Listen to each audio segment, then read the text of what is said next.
ஒரே ஒரு சப்ஸ்கிரைப் மட்டும் பண்ணிவிட்டு பாருங்கள். சுரேஷ் வந்து குடிச்சிட்டு வந்ததுனால அவங்க அண்ணன் வந்து இங்கே வாடா ரூமுக்கு போய் படுக்கலாம். ஐயோ நாளாக வரல, அவள் இருப்பா, நான் இங்கேயே படுத்துக்கிறேனே அப்படின்றாங்க. சரி இருடா அப்படின்னு சொல்லிட்டு அவங்களுக்கு தலை முட்டை பெட்ஷீட்டெல்லாம் போற்றி விட்டுட்டு, ஐயோ சூப்பர் அண்ணனே, நான் லவ் யூ நானே, சூப்பர் அண்ணனே அப்படின்னு சொல்லிட்டு அவர் இது பண்ணிவிட்டு உள்ளே போயிடுறாங்க. அப்புறம் விடிஞ்சோடனே பார்த்திங்கன்னா ஃபஸ்ட்டாக எழுந்து லட்சுமி வந்து அவங்க ஹஸ்பண்ட் எழுப்புறாங்க. அவர் எழல. சரி நைட்டு ஃபுல்லாக தூங்கலை மனுஷன், இன்னார் வரையும் என்றைக்கும் தூங்கினதே இல்லை அப்படின்னு சொல்லிட்டு, சரி நீங்கள் தூங்குங்க அப்படின்னு சொல்லிட்டு புலம்பிட்டே வெளியே வராங்க. சுரேஷ் வெளியே படுத்துன்னு இருந்தவுடனே இவன் என்ன எங்கே படுத்துட்டு இருக்கான் அப்படின்ற மாதிரி சுரேஷ்னு எழுப்பி பார்த்தாங்க. அவரும் ஏழலை. சரி தூங்கிட்டோம் அப்படின்னு சொல்லிட்டு அதுக்கப்புறம் பார்த்திங்கன்னா மலர் வந்து காஃபி போட்டுட்டு இருப்பாங்க. என்ன மலர் இவன் வெளியே தூங்கிட்டு இருக்கான் அப்படின்றாங்க. அவன் உள்ளே என்னவோ வந்து படுத்துட்டான், விடுங்க, அது எதுக்கு இப்போ பெருசு பண்ணிகிட்டு இருக்கீங்க அப்படின்னு சொல்லிட்டு, அதுவும் நல்லது தான், அங்கே போனால் உள்ளே போனால் அவள் சண்டை போடுவா, அவள் ஒரு ராக்காசி மாதிரி பண்ணுறாளே அப்படின்ற மாதிரி பேசிகிட்டு இருக்காங்க. மாமா எங்கே வாக்கிங் போலியான்றாங்க. அவர் 3:45 வரையும் தூங்கவே இல்லை மலர், தூங்குறாரு. சரி விட்டுட்டேன், ஒரு நாள் கூட அந்த மனுஷன் இவ்வளோ நேரம் தூங்கினதில்லை, வாக்கிங் போகாமல் இருந்ததே இல்லை அப்படின்னு சொல்கிறாங்க.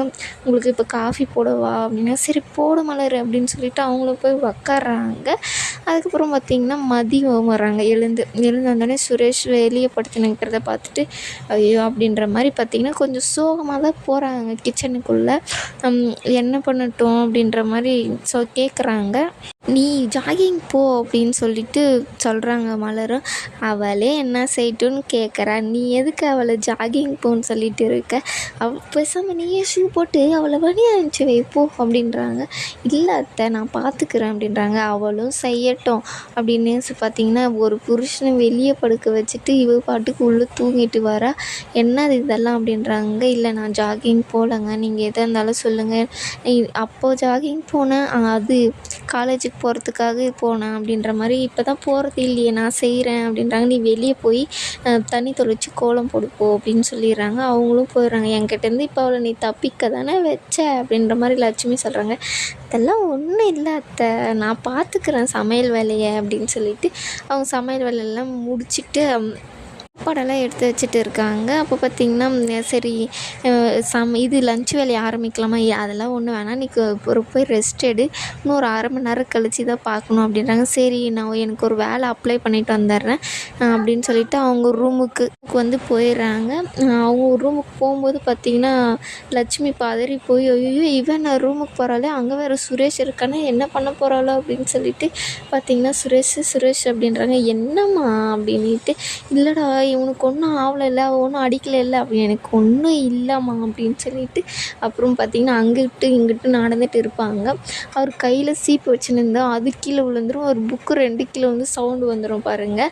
அதுக்கும் லட்சுமி ஓடி வந்து ஐயோ சுரேஷ் என்னடா ஆச்சு, உனக்கு ஒன்றும் ஆகலைம்மா, புக்கும் விழுந்துடுச்சுமா, அதுதான்மா வேறு ஒன்றும் இல்லைம்மா அப்படின்னு செவனேன்னு மதியம் உக்காந்துட்டு பார்த்திங்கன்னா வேலை செஞ்சுட்டு இருப்பாங்க. ஆனால் மதியம் சந்தேகப்பட்டுகிட்டே இருப்பாங்க லட்சுமி. சரிப்பா அப்படின்னு சொல்லிவிட்டு அவங்களும் பார்த்திங்கன்னா நான் கிளம்புறேன் அப்படின்னு பாக்கியராஜ் கிளம்புறேன்னுவாங்க. அவங்க அப்பா எங்கன்னு கேட்கும்போது அவர் சின்ன விஷயமா வேலைக்கு வெளியே போயிருக்காரு அப்படின்னு சொல்லிவிட்டு அவங்களும் சொல்லிடுவாங்க. அதுக்கப்புறம் எல்லாேருக்கும் வேலை இந்த மாதிரி லன்ச்சு செய்யலான்னு சொல்லிவிட்டு மதியம் வந்து வருவாங்க. அப்புறம் 2 பேரும் சேர்ந்து செய்யலான்னு போகும்போது பார்த்திங்கன்னா மாமியார் வந்து இல்லை மேலே இருக்கிற சாமானெல்லாம் ரொம்பவே இதாக இருக்குது, நீ அதெல்லாம் இது பண்ணி பாரு மலர், அப்போ நான் இதெல்லாம் செஞ்சால் சாப்பாடு யார் செய்கிறது, அது மதி பார்த்துப்பா அப்படின்னு சொல்கிறாங்க. இல்லை வேணாம், நாங்கள் 2 பேரும் சேர்ந்து செய்கிறோம் 2 வேலையுமே அப்படின்றாங்க. மலர் என்ன வேலையோ உனக்கு செய்ய முடியுமா முடியாதான்னு சொல்லிடு, அவள் சொல்லுவா அவளால் முடியலன்னா, இதுதான் உங்கள் 2 பேருக்கான வேலை அப்படின்னு சொல்லிட்டு ஒருத்தருக்கு வந்து க்ளீன் பண்ணுற வேலை, இன்னொருத்தருக்கு சமையல் செய்கிற வேலை. அதுக்கப்புறம் பார்த்திங்கன்னா இவங்கெல்லாம் செஞ்சுட்டு இருப்பாங்க. ரேவதி வந்து எல்லோரும் என்ன பண்ணிகிட்டு இருக்கீங்க அப்படின்னு, நான் க்ளீன் பண்ணிகிட்டு இருக்கேன் அப்படின்னு மலர் சொல்லுவாங்க. அப்போ சாப்பாடு யார் செய்ய அப்படின்னோடனே இன்றைக்கி மதிய சமையல் தான், மதிய சமையலா அப்படின்னு சொல்லிட்டு பார்த்திங்கன்னா ரேவதி பயங்கரமாக சிரிப்பாங்க.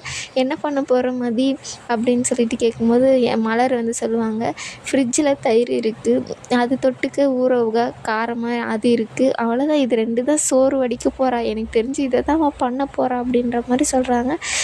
அப்படியும் அதுவும் பண்ணலாங்க, அதுவும் நல்லது தானேங்க தயிர் அப்படின்னு சொல்லிட்டு வேணால் ஒரு முட்டை வேணால் ஆம்லேட் போட்டு வைப்பேன், அதுக்கு மிச்சம் என்னால் எதுவும் செய்ய முடியாதுன்ற மாதிரி சொல்கிறாங்க. மதி நீ உண்மையாகவே இதை தான் செய்ய போறியா என்ன அப்படின்ற மாதிரி கேட்குறாங்க. ஆமாம் இதை தான் செய்ய போகிறேன் அப்படின்ற மாதிரி அவங்களும் சொல்கிறாங்க. இன்றைக்கி என் அப்பா பத்திரகாளியாக ஆட போகிறாரு அப்படின்ற மாதிரி ரேவதி எல்லாம் பேசி சிரிச்சுட்டு இருக்கும்போது, சிரித்தாவே அங்கே எதனா ஒன்று நடக்கணும் இல்லை அது மாதிரின்ற மாதிரி அங்கேருந்து வந்து பார்த்திங்கன்னா தங்கராஜ் இறங்கி வராரு. என்ன ரேவதி ஒரே சிரிப்பாக இருக்கு, அப்படி யார்கிட்ட தான் பேசுகிற, வர வர ஃபோனாக நீ பேசிக்கிட்டு இருக்க அப்படின்னு நானும் பார்க்குறேன் அப்படின்றாங்க. இல்லைங்க என் ஃப்ரெண்டு ஃபோன் பண்ணியிருந்தா, ரொம்ப நாள் கழித்து ஃபோன் பண்ணியிருந்தா, அதனால தான் சிரிச்சுட்டு பேசிகிட்டு இருந்தோம். உங்களுக்கு டீ ஏதாச்சும் வேணுமா, இந்த டைமில் நீங்கள் டீ குடிப்பீங்களா, நான் போய் போட்டுட்டு வரேன் இருங்க அப்படின்றாங்க. இப்போ பண்ணுறதே ஒன்றும் சரியில்லையே அப்படின்ற மாதிரி தங்கராஜ் பார்த்துட்டு இருக்காங்க. இதோட இந்த எபிசோடு முடியுது.